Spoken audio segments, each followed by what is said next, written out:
ensemble, on se rend compte de ce qu'on a quitté. Tribune de Paris. Les hommes, les événements, les idées à l'ordre du jour. Le congrès des organismes d'habitation à bon marché qui se tient à Toulouse revêt une importance nationale étant donné l'état de l'équipement immobilier de la France. Nous avons entendu à Toulouse de nombreux orateurs de toutes les régions du pays évoquer tous les problèmes de la construction, des prêts et du financement. Le devoir du gouvernement est d'être d'autant plus exigeant en matière de construction qu'il s'agit de construire le logement des travailleurs. Un problème dont l'amplitude déborde à la fois les cadres économiques et sociaux se pose intensément en France. C'est le problème du logement que les circonstances obligent plus communément à appeler crise. À cette crise, il fallait apporter des solutions rapides, des organismes spéciaux s'y sont efforcés. Et c'est ainsi que dans notre région, pour loger le vaste personnel des industries du Nord, se sont fondés des organismes d'habitation à bon marché, devenus actuellement habitations à loyer modéré, et des comités interprofessionnels du logement.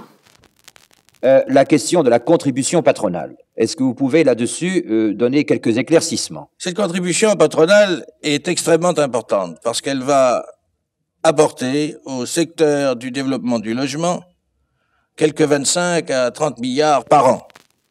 Mes amis, au secours. Chaque nuit, ils sont plus de 2000, recroquevillés sous le gel, sans toit, sans pain, plus d'un presque nu.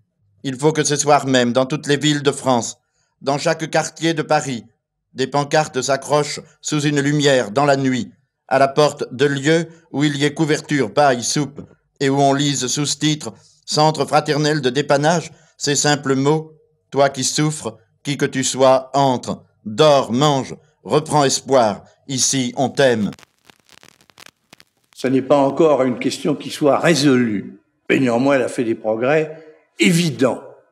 Et je m'en vais vous en donner des chiffres.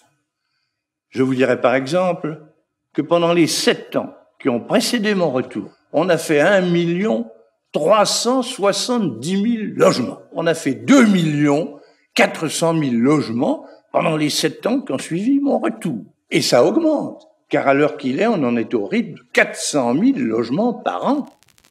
Parmi les sujets d'inquiétude, parmi les sujets qui appellent de notre part une action déterminée, le refus de ce qui existe, se trouve au premier rang l'habitat insalubre.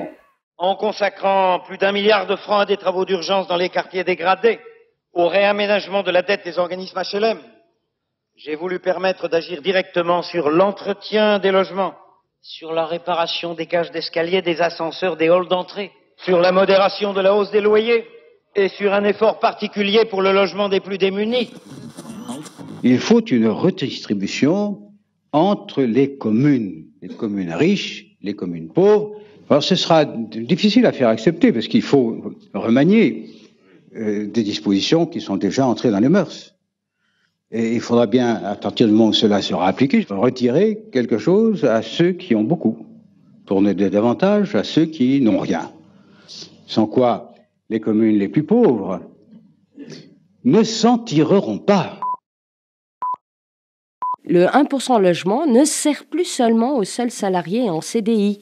Face à la précarisation de l'emploi, les partenaires sociaux qui gèrent ces fonds ont décidé de mettre en place de nouvelles formes d'aide. Avec le logement, on est au premier échelon d'une politique de la ville. C'est quand même l'outil de base pour corriger des ségrégations, insuffler de la mixité. Comme ce fut le cas pour l'ANRU et la rénovation des quartiers en difficulté, on l'écoute. La rénovation urbaine, c'était une coalition. J'ai été soutenu par toutes les forces politiques, par les syndicats, par le patronat, par les HLM, par les associations, par toutes les villes, de droite, de gauche, toutes les régions, tous les départements. Ça a été la grande coalition républicaine pour nos banlieues. Les chiffres sont connus, trop connus, et aucune loi, Quillot, Besson, SRU n'y change rien. Il manque toujours 600 000 logements pour 3 millions de mal logés. En donnant toute sa place au dialogue social, des réformes importantes sont devant nous pour aller beaucoup plus loin dans la baisse du chômage, pour mettre en place un véritable droit au logement opposable et je demande au gouvernement d'avancer sur ce point dans les toutes prochaines semaines. Le logement marque les étapes d'une vie.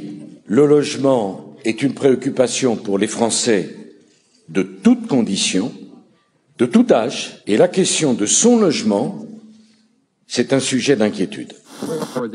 L'égalité, c'est aussi le meilleur accès pour tous au logement. Nous manquons de logements en France. Ils atteignent des prix insupportables, et pas simplement dans les grandes villes. Il faut donc plus de logements. C'est pourquoi je prendrai une décision. L'État montrera l'exemple. Il mettra immédiatement à la disposition des collectivités locales tous ces terrains disponibles pour leur permettre de construire de nouveaux logements dans un délai de 5 ans. Il faut plus de logements sociaux et des logements moins chers.